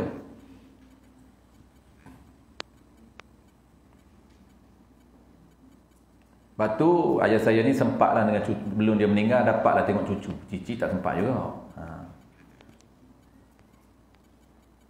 Yang ketujuh tu Pak. Yang keenam, muka surat sebelah, muka surat 6. Yang keenam bapa saudara. Ini dipanggil wa ammatukum wa khalatukum. Bapa saudara dan ibu saudara sebelah bapa. Iaitu adik-beradik bapa kita. Tetapi tidak haram anak dan cucu dia. Kita akan bincang akan datang. Hanya haram bapa saudara kita. Ni sebuah orang perempuan. Tapi anak bapa saudara bukan mahram kita. Ini sepupu kita lah. Ini tak akan bincang. Anak bapa saudara kita bukan mahram. Cucu bapa saudara kita bukan mahram. Cicit bapa saudara kita bukan mahram. Semuanya dinamakan sepupu. Anak bapa saudara kita sepupu dengan kita. Tu. Yang ketujuh, bapa saudara dan ibu saudara sebelah ibu. Kalau tadi bapa saudara dan ibu saudara sebelah bapa. Sebelah bapa. Ni sebelah bapa. Kan bapa kita ni kan dia ada adik-beradik dia. Dia ada adik dia. Dia ada abang dia. Maka kalau kita ni lelaki, adik bapa kita yang perempuan, kita panggil ibu saudara kita yang perempuan, itu mak saudara kita, mahram dengan kita. Tapi ibu saudara kita jalur bapa, dia asing. Ibu kita juga ada adik dia. Ibu kita juga ada abang dia. Kalau ibu kita ada adik perempuan dia, dengan kita siapa? Dengan kita ialah ibu saudara. Jalur mana? Jalur ibu. Itu nombor 7. Nombor 6 itu jalur bapa, nombor 7 itu adalah jalur nombor 6 itu jalur bapa, nombor 7 itulah jalur ibu. Boleh faham tuan-tuan? Dia asing tu, jadi 7 tu. Bapa saudara kita dengan ibu saudara, jalur bapa. Bapa saudara dengan ibu saudara, jalur ibu. Baik, settle 7. Okey, sebelum kita nak masuk susuan, kita nak tengok sedikit takrif. Baik. Takrif setiap istilah dalam bab nasab, dalam bab keturunan. Ibu, siapa ibu? Jadi di sini tuan-tuan, kita fokus kepada dua benda. Pertamanya ialah takrif, yang kedua formula. Kita kena tahu takrif akan datang. Ibu tiri apa maksud dia? Anak tiri apa maksud dia? Menantu apa maksud dia? Kalau tak tahu maksud, memang payah untuk kita faham. Kena tahu maksud istilah dan formula. Dua benda tu saja untuk kita rungkai isu-isu yang kita akan buat kajian kes di belakang. Settle. Ini tak payah ni. Ini istilah ni kita tak fokus sangat sebab dia mudah. Yang kita fokusnya ialah 4 di belakang. Menantu apa makna dia? Mak mertua apa maksud dia? Ibu tiri apa maksud dia? Itu 4 di belakang kita akan fokus. Yang ni just kita baca kerana dia mudah. Ibu. Siapa ibu? Tiap-tiap perempuan yang melahirkan kamu. Itulah ibu kita. Tiap-tiap orang yang melahirkan kita namakan ibu. Ataupun ibu juga tiap-tiap perempuan yang melahirkan ibu kamu. Sebab tu mudahnya tuan, dia panggil ibu ke atas. Ibu yang orang melahirkan kita, ibu kita. Orang yang melahirkan ibu kita dipanggil ibu juga. Sebab itu ibu ke atas, paling mudah istilah dia. Maksud apa? Maksud tak perlu tanya datuk, tak perlu tanya nenek, tak perlu tanya moyang, tak perlu tanya moyen, kerana termasuk ibu kita. Siapa ibu? Orang melahirkan kita. Lagi, orang yang melahirkan ibu kita, nenek. Orang yang melahirkan ibu kepada ibu kita. Tu bertingkat-tingkat. Tu dia panggil, bahasa mudah, orang yang melahirkan ibu kita, nenek. Orang yang melahirkan nenek kita. Orang yang melahirkan moyang. Orang yang melahirkan moyen. Tu semua ibu ke atas. Atau tu maksud ibu nenek ataupun datuk. Tiap-tiap perempuan yang melahirkan ibu kamu, datuk. Sama ada orang yang melahirkan kamu itu lelaki, bapa kamu ataupun perempuan. Jadi di sini ni dia panggil ibu sajalah, dia tak panggil bapa. Tapi bapa samalah. Bapa, kalau tak ada ibu tak adalah bapa. Yang tanya bapa pula. Takrif bapa tidak ada ni. Sama je. Cuma dia tak sebut. Kenapa? Kerana orang melahirkan kita ni ibu, bukan bapa. Jadi bapa duduk dalam ibu. Jangan cari bapa tak bertemu. Bapa tidak ada dalam senarai. Ibu bapa. Dia kena buat lagu itulah, ibu bapa. Kerana tanpa ibu tidak ada bapa. Tanpa bapa tidak ada kita. Sebab tu bukan tanpa bapa tidak ada ibu. Baik. Yang kedua, anak. Siapa anak? Definisi. Tiap-tiap perempuan yang kamu lahirkan. Jadi tiap-tiap orang perempuan ni kinayah saja. Tak kira perempuan tak lelaki lah. Ghalibnya. Tiap-tiap orang yang kamu lahirkannya. Itu dia panggil anak. Siapa anak? Orang yang aku lahirkan. Sama ada lelaki atau perempuan. Itu anak. Ataupun kamu melahirkan orang yang melahirkannya. Cucu. Anak ke bawah. Cucu pun termasuk anak. Cicit pun termasuk anak. Ciok pun termasuk anak. Piok pun termasuk anak. Orang melahirkan, orang yang kita lahir, anak. Kita orang kita melahirkan orang yang kita lahirkan. Tu pelik kata bahasa tu. Kalau bahasa kitab macam tu lah. Bahasa kitab ni dia menggunakan bahasa arah tinggi untuk kita berfikir, supaya kita menggunakan daya fikir kita untuk faham. Sebab tu bahasa kitab biasanya dia akan guna bahasa-bahasa yang arah tinggi untuk kita guna daya fikir kita. Dia tak akan bagi spontan tu. Kita kena pandai. Okey, yang ketiga, adik-beradik. Definisi, tiap-tiap orang yang dilahirkan oleh kedua ibu bapa kamu. Tu dipanggil adik-beradik seibu sebapa. Ataupun salah seorang daripada ibu bapa kamu. Itu dipanggil saudara seibu atau saudara sebapa. Baik, mudah saja.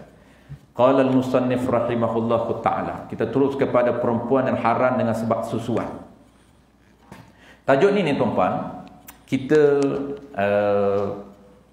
tak nak detailkan kerana dia berada dalam topik munakahat. Kalau nak betul-betul faham secara detail, dia kena belajar munakahat.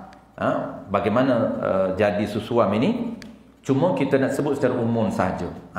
Jadi secara umum tuan-tuan, perempuan yang haram dengan sebab susuan, dia just tambah susuan di belakang.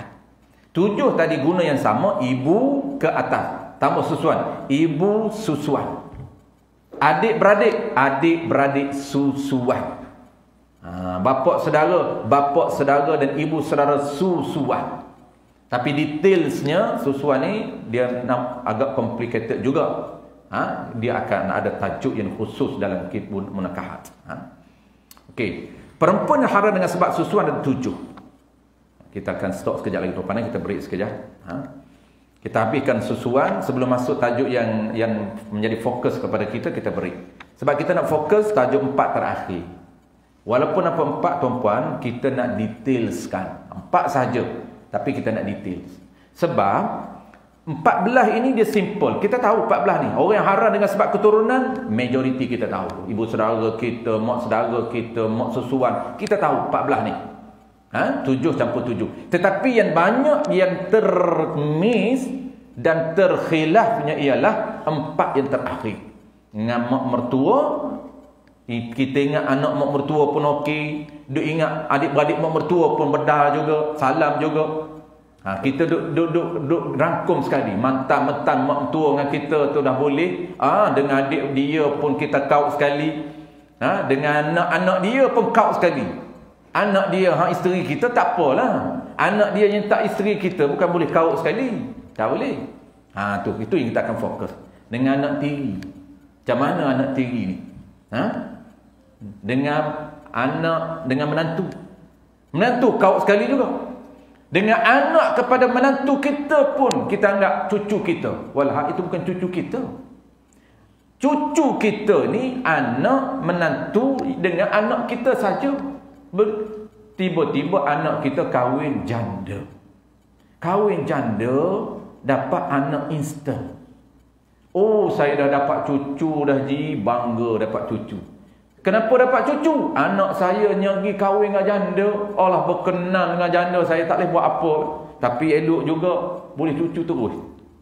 Mengaku cucu. Dah mengaku cucu, salamlah dengan cucu dia. Orang tanya ni siapa ni? Ini anak tiri anak saya lah. Anak tiri anak dia. Bukan anak cucu tiri kita. Nampak tak dia tak faham? Dia kaut sekali. Ini formula kita nak fokus lepas break ni. Kita akan break dalam 15 minit. Sebelum kita break tuan-tuan, pukul 11 kita break. Kita nak habiskan 7 jenis ni. 7 jenis ni just tambah di belakang susuan. Yang pertama, ibu susuan. Ibu susuan kamu sebelah ibu dan sebelah bapa hingga ke atas. Samalah. Ibu susuan sebelah ibu ke atas. Ibu susuan, datuk susuan, nenek susuan, moyang susuan, moyin susuan. Sama je. Ibu susuan sebelah bapak, sama juga, jalur bapak. Ibu susuan kita. Sebab apa? Bapak kita. Bapak ni, bapak susuan kita ni. Kita ada bapak. Kita menyusu dengan seorang perempuan. Kemudian kita ada ibu susuan. Lepas ibu susuan, kita ada bapak susuan. Kenapa? Kerana suami ibu susuan kita tu bapak susuan kita lah. Maka dia ke atas. Apa dia ke atas? Ibu susuan sebelah bapak ke atas. Datuk susuan, nenek susuan, moyang susuan. Ni ibu susuan. Yang kedua, anak susuan. Tambah je. Anak susuan kamu hingga ke bawah. Anak susuan kita. Kerana kita menyusu, kita bagi susu kepada baby. Kada anak susuan. Lepas tu, cucu susuan. Kenapa? Kerana anak susuan kita dia dah kahwin, dapat anak. Cucu susuan kita. Cucu susuan kita dia kahwin, dapat anak pula. Cicit susuan. Cicit susuan dan cium susuan. Sampai ke bawah. Punca dia kita memberi susu kepada seorang baby. Melahirlah. Boleh buat. Lahirlah. Apa nama ni? Kedalaman. Sampailah. Tapi tak boleh bilang. Yang ketiga, adik-beradik susuan kamu sama ada si ibu sebapak atau sebapak atau si ibu. Sama juga. Mana dia? Adik-beradik susuan si ibu sebapak. Adik-beradik susuan sebapak. Adik-beradik susuan seibu. Dia pening lah juga. Ini kena detail lah akan datang tu. Ada tajuk khusus lah. Malam ni, hari ni kita tak bincang. Yang keempat, anak saudara susuan. Konsep dia sama. Bahan dulu anak saudara kita. Cuma kita bagi menyusu. Adik-beradik kita bagi menyusu dengan orang. Tu. Anak saudara susuan bagi adik-beradik lelaki susuan. Tu. Hingga ke bawah. Dia complicated sedikit ini. Lepas tu dia kena belajar lama ni. Dia tajuk khusus dia. Tapi just kita nak untuk tahu hari ni, kita just tambah susuan saja. Mana dia? Ke bawah, anak saudara susuan bagi adik-beradik lelaki susuan. Kita adik-beradik kita ni, adik-beradik lelaki kita, dia ada anak dia, anak menyusu. Dia ada anak susuan. Kita adalah adik-beradik kita, dia lelaki. Dia ni pergi bela anak susuan. Ada hubungan dengan kita? Ya. Hubungan susuan. Kenapa? Kerana adik-beradik kita, adik kita ni dia pergi bela anak. Tapi dia tak bela anak angkat. Dia bagi menyusu.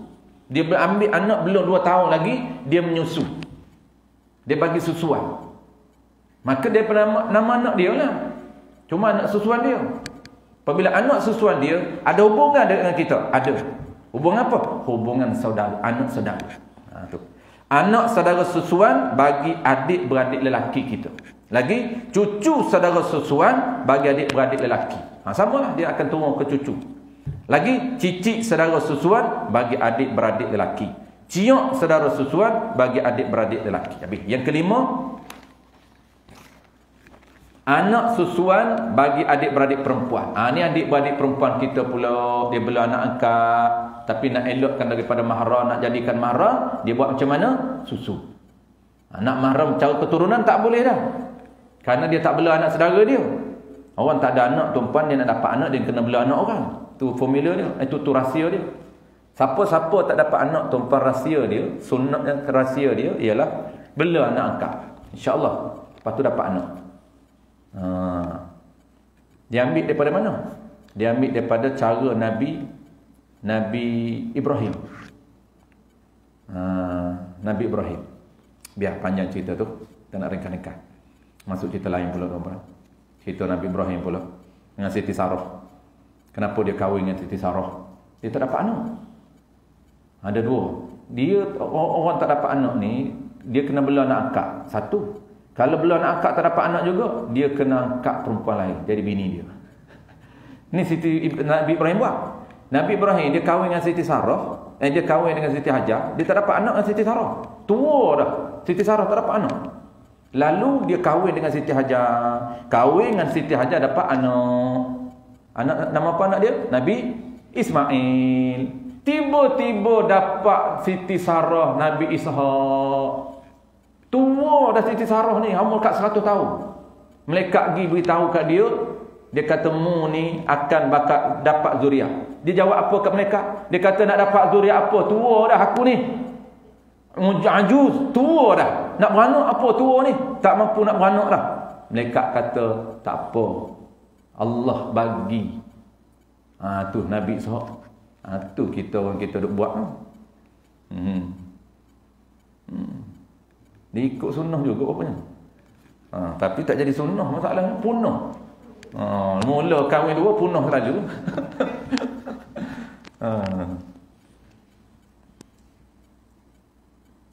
Habis tuan-tuan, anak saudara susuan bagi adik-beradik perempuan susuan hingga ke bawah. Sama aja tu. Anak saudara susuan bagi adik-beradik perempuan, cucu saudara perempuan bagi adik-beradik perempuan, cicit saudara susuan bagi adik-beradik perempuan, cicit saudara, ciok saudara susuan bagi adik-beradik perempuan. Habis ke bawah. Yang keenam, bapak saudara dan ibu saudara susuan. Tambah jadi belakang susuan. Sebelah bapak susuan kamu, tetapi tidak haram anak dan cucu. Samalah konsep ibu susuan saja. Bapak saudara kita ni ada ibu dan ibu saudara susuan kita. Jadi bapak susuan kita ada adik-beradik dia. Bapak saudara susuan kita, kita ada ibu susuan, kita ada bapak susuan. Bapak susuan kita ada adik-beradik dia. Maka dengan kita dipanggil apa? Dengan kita dipanggil ibu saudara susuan kita. Dengan kita dipanggil bapak saudara susuan kita. Jalur mana? Jalur bapak. Nombor 7 pula, jalur ibu. Bapak saudara dan ibu saudara susuan sebelah ibu susuan kamu, tetapi tidak haram anak dan cucu. Anak cucu dia tidak haram. Samalah. Kita pun bapak saudara kita je haram. Anak dia tak haram kerana sepupu kita. Okey. Kaedah. Kaedah ini tuan-puan, ini detailnya di dalam tajuk dia. Kita tak nak detailkan, tapi kita just baca. Sebab kita akan sambung ke surat 10. Baik. Okey, kaedah dia anak susuan dan bapa susuan kanak-kanak. Apa formula kita nak kena ingat? Jadilah tiap-tiap kanak-kanak yang minum air susu perempuan itu akan anaknya anak susu. Kalaulah baby itu minum susu perempuan tadi, jadi apa? Jadi anak susuan. Dengan syarat-syarat lah, ada syarat dia. Dan suami perempuan tersebut merupakan tuan ataupun orang yang memiliki susu tersebut. Jadi apa? Jadi bapa kanak-kanak itu. Itu bapa susuan dia. Kena tengok orang yang memiliki susu tu. Itu formula dia. Orang yang memiliki susu tu, anak jadi bapa susuan. Kalau susu tadi bukan dimiliki oleh suami, oleh lelaki, tapi dimiliki oleh suami baru, maka suami lama dipanggil bapa tiri susuan. Tu kena tahu kaedah dia. Okey, ini tengok nombor 2, bapa tiri susuan. Manakala suami kepada perempuan tersebut yang bukan pemilik kepada laban, pemilik kepada susu, jadi bapa tiri kanak-kanak. Jadi bapa tiri. Sama ada suami yang datang sebelum ataupun selepas daripada yang memiliki laban itu, yang memiliki susu itu. Nikah dia macam mana ni? Nikah dia nak tahu susu tu milik siapa? Susu tu milik suami yang baru kahwin. Bukan milik susu tu milik suami yang milik suami, bukan milik suami, milik bekas suami dia, bukan milik suami yang lama. Ini kita belajar dalam kitab Munakahat, detail tajuk ni. Kita nak tahu bapa tiri susuan ataupun bapa susuan yang sebenar. Isu dia apa ya? Okey, dia sama. Bapa tiri susuan tu dia akan datang, kita akan sebut musaharah. Musaharah ni anak tiri. Ada bapa tiri. Anak tiri ataupun bapa tiri. Tapi kalau bapa tiri itu susuan saja, maka dia tak sama dengan bapa tiri sebenar. Tak sama. Maksudnya bapa tiri susuan dia tak termasuk mahram. Ada tak di dobit di sini? Kita tengok. Bapak tiri susuan tu ada tu. Bapak tiri susuan nombor dobit dia sebelah. Page 9. Ta'rif setiap istilah dalam bab susuan. Okey. Bapak tiri susuan definisi. Tiap-tiap lelaki yang telah berkahwin dengan ibu kamu, sama ada lelaki yang berkahwin dengan ibu kamu sebelum berkahwin dengan bapa kamu, atau lelaki yang berkahwin dengan ibu kamu selepas berkahwin dengan bapa kamu. Tu dia panggil bapa tiri susuan. Ibu susuan pula tiap-tiap perempuan yang telah berkahwin dengan bapa kamu. Sekejap nah.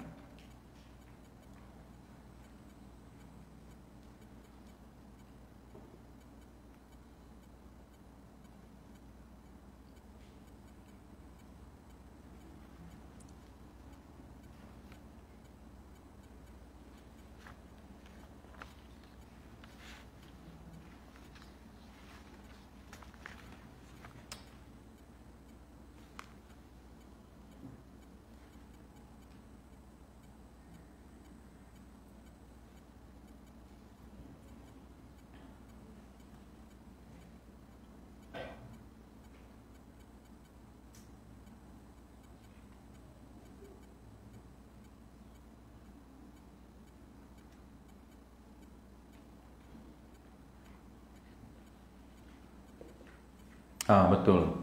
Jadi bapak tiri susuan, silap tadi. Bapak tiri susuan sama juga. Bapak tiri susuan juga termasuk mahram dia. Sama dengan bapak tiri kita. Bapak tiri susuan. Cuma dia nak sebut di sini ni beza di antara bapak susuan, kita nak tahu beza dia panggil bapak susuan ke atau bapak tiri dia. Nak tahu beza dia ialah tengok air susu tu milik siapa. Kalau air susu tu milik suami dia, bukan milik suami lama tu, maka dipanggil bapa yang orang yang memiliki susu tu. Dengan sebab dia wati dapat dia wati jadi air susu, walaupun dia tak dapat anak, tapi dia bela anak orang lain, dia bagi menusu kepada anak orang lain, maka anak orang lain tu jadi anak susu dia, dan bapak susu tu nak panggil apa? Nak panggil siapa jadi bapak susu? Bapak susu tu adalah orang yang mempunyai laban. Nak dapat laban tu dia wati, ada laban, ada susu, maka susu tu dia bagi kepada orang lain, maka anak itu jadi anak susu, dan bapak susu tu adalah dia. Bukan suami lama. Contohnya dia dah bercerai dah dengan suami lama. Dia bercerai dengan suami lama, kemudian dia kahwin lain. Dia kahwin lain. Lepas dia kahwin, dia wati. Lepas tu dapat ada susu, kemudian dia bagi kepada anak mana-mana baby, ikut syarat dia lah. Syarat dia tak sampai 2 tahun. Jangan lebih 2 tahun. Susu susu tu kita kena bagi kepada anak yang tak cukup 2 tahun. Maksudnya belum sampai 2 tahun. Tu syarat-syarat dia. Baik. Habis kaedah tadi. Ta'rif setiap istilah dah habis. Formula dia. Haram dengan ibu susuan nisbah usul ke atas. Yang kedua, haram dengan anak ibu susuan nisbah furu' ke bawah. Adapun dengan anak susuan hanya dirinya sahaja yang haram, tidak haram sebelah usul ke atas, yakni ibunya ke atas dan adik-beradiknya tidak berkembang ke bawah. Yang ini complicated sedikit tuan-tuan, dia kena belajar secara detail dalam tajuk munakahat dalam kitab Luqtatus Sughra yang kita baca di surah Husna tu. Kita baru habis bincang benda ni. Ada, boleh tengok balik dalam rakaman. Kita bincang bagaimana dia punya pendetailan ibu susuan, ataupun dia panggil haram dengan ibu susuan. Bagaimana cara nak jadi susuan. Itu detail. Jadi hari ni kita nak ringkaskan masa. Kita just umum saja. Yang penting kita boleh fokus 4 di belakang. Adapun susuan ni kena masuk tajuk yang asing ataupun topik yang khusus. 5 syarat juga tuan-tuan kita tak detailkan, iaitu 5 syarat haram dengan sebab susuan. Ni juga ada dalam kitab Luqtatus Sughra. Air susu perempuan berumur 9 tahun takriban Masa keluar air susu tersebut daripada perempuan hidup, kalau dah meninggal dah baru dia perah susu, tak dinamakan susuan. Yang ketiga, sampai air susu itu ke dalam rongga kanak-kanak, walaupun dia tak menyusu tapi dia bagi dia masukkan dengan wire melalui rongga. Yang keempat, kanak-kanak yang belum sampai umur 2 tahun. Yang kelimanya, yakin 5 kali susu, bukan 5 kali kenyang. 5 kali susu, bukan 5 kali kenyang. Dia kena tahu bagaimana cara pengiran sekali, 2 kali sehingga 5. Kena yakin 5. Kalau tak yakin 5, tak jadi susuan. Syok 4 ke 5, 4 ke 5, kira 4, tak kira 5. Dia kena yakin 5. Apabila yakin 5 kali, baru jadi susuan. Ni. Maksud dia bukan kenyang, kira kali. Nak kira kali ni macam mana? Nak kira kali ni orang perempuan saja dia tahu. Walaupun 10 kali dia menyusu, tapi dikira sekali. Macam mana? Sebab tu orang mudah, bahasa mudah dia kira apa? Bahasa mudah dia panggil 5 kali kenyang. Walidnya sekali, nak kira sekali 2 ni, iaitu kira walidnya apabila dia dah kenyang, dia tak akan menyusu dah. Itu baru kira sekali. Macam mana contoh dia? Contoh dia kita menyusu, kemudian dia berlari rata main sampai setengah jam, datang menyusu balik ke ibu dia. Menyusu tu dia pergi merata, datang balik menyusu, tak dikira 3, dikira sekali. Lepas tu 5 kali dia menyusu, tiba-tiba senyap, tak datang. Maksud dia tak nak dah. Kalau ibu dia bagi pun dia tak nak, kira sekali. Duduk setengah jam pula, dia minta pula nak menyusu pula. Tu kira 2. Maksudnya setengah jam kemudian tu berapa kali pun, itu kira kali lain. Kena bagi susu sehingga 5 kali. Pengiran kali itu orang perempuan tak tahu. Jangan tanya lelaki, dia hantar je. Orang lelaki dia tak kira kali. Dia tak tahu, dia kata. Duk kira menyusu je dia kata kira dia. Bukan kira bilang. Baik, wallahu a'lam. Insya-Allah kita beri lebih kurang 15 minit tuan-puan. Kita akan sambung sebelah suku, iaitu fokus tajuk pentingnya ialah 3 perempuan topik yang ketiga, perempuan yang haram dengan sebab musaharah. Ini kita nak belajar 4 saja. Tapi walaupun 4, dia agak detail. 4.